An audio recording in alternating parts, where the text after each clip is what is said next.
So recently, I've taken on a position where I'm working for a company.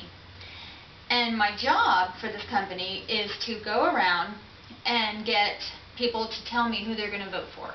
Are they going to vote for Obama in the next election, Romney in the next election, or are they going to vote for undecided? So, as I was sitting at a place that I like to visit because, you know, the DMV is always fun, so I'm sitting at the DMV one day and I'm waiting on my son to get his driver's license, and while I'm sitting there, I figured, well, I'm here and I got time, I might as well just go and sit around and ask these people, because my job is to get these polling numbers. So I find this guy and I sit down next to him and I ask him, you know, who are you going to vote for in the next election? Would you vote for Romney? Would you vote for Obama? Or are you undecided?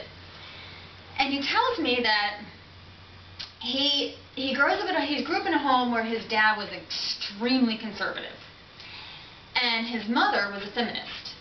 So the first time he ever voted, he voted with what his mom thought, or what he thought his mom would appreciate, so he voted for Carter.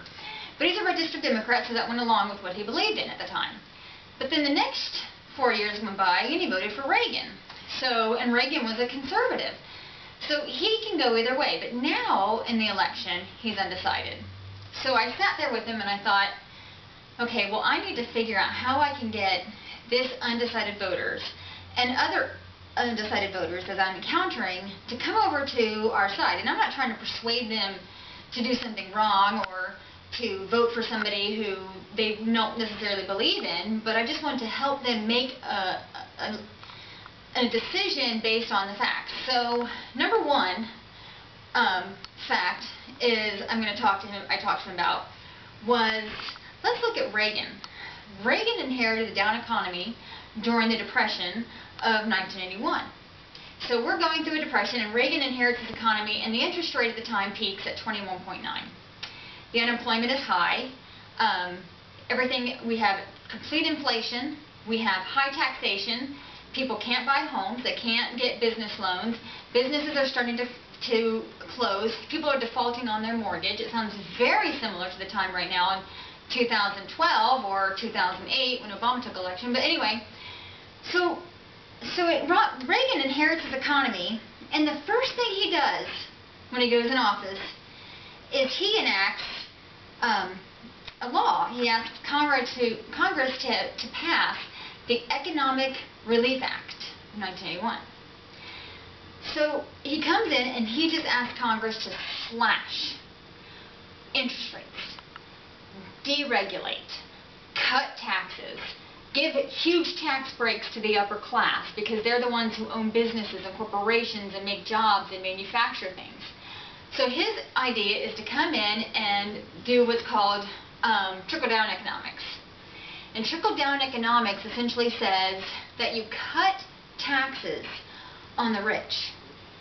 Because if you cut taxes on the rich, those people now have more money freed up to make jobs for the middle class, me.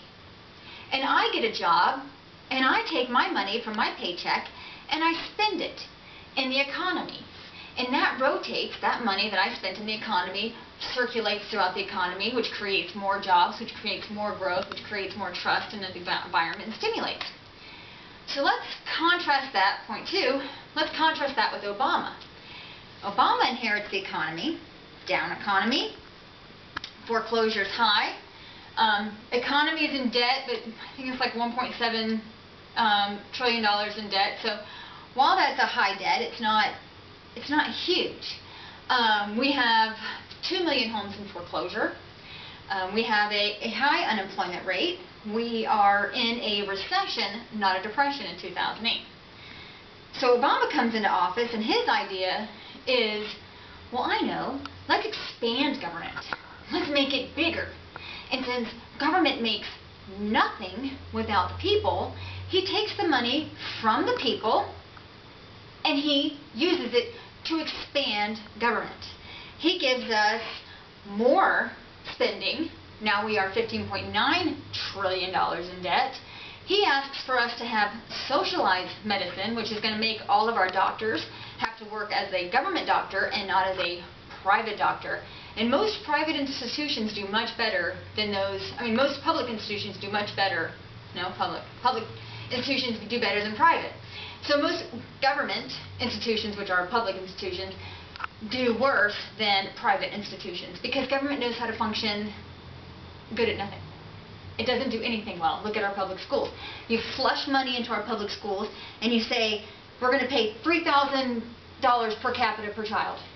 Well, those children aren't learning anything. Their test scores are horrible. We'll give them $5,000 per capita per child. Well, they didn't do any better because you can't keep throwing money on something and expecting it to get better. Obama's idea is to extend the Bush tax cuts, which are across-the-board tax cuts that go all the way down trickle-down economics, to the middle class, which is great. Give me a tax break. I make under $250,000 a year. Give me a tax break. But wait a minute, I still have no freaking job. So he's not stimulating me. He's not helping me. If I'm unemployed, giving me a tax break doesn't matter. I'm not going to pay taxes anyway because I'm unemployed. So if he was to, but he's going to increase the taxes on the top 1%. So Obama's idea is trickle-up economics. If you cut from the people who don't have jobs and don't make money, and now they have less tax burden, yeah, it doesn't help. So I'm sitting here with this guy and I'm explaining this to him and I'm said, okay, so now we've discussed our debt now, and we're looking at universal health care, and we're looking at doctors who now don't even accept most insurances because the insurances are so inflated because they're all preparing for this huge universal health care to come in. So we're looking at this and we're thinking, where are we now? I mean, where are we in the economy now? I mean, Obama's been in office for almost 4 years, and he already said if he couldn't turn the economy around in 3, he'd be a one-term president. So if that's the case, and he's a man of his word, then, and we're not any better, then why is he even running? Well, now he blames Bush. Well, I came into office and I didn't realize that it was going to be so bad.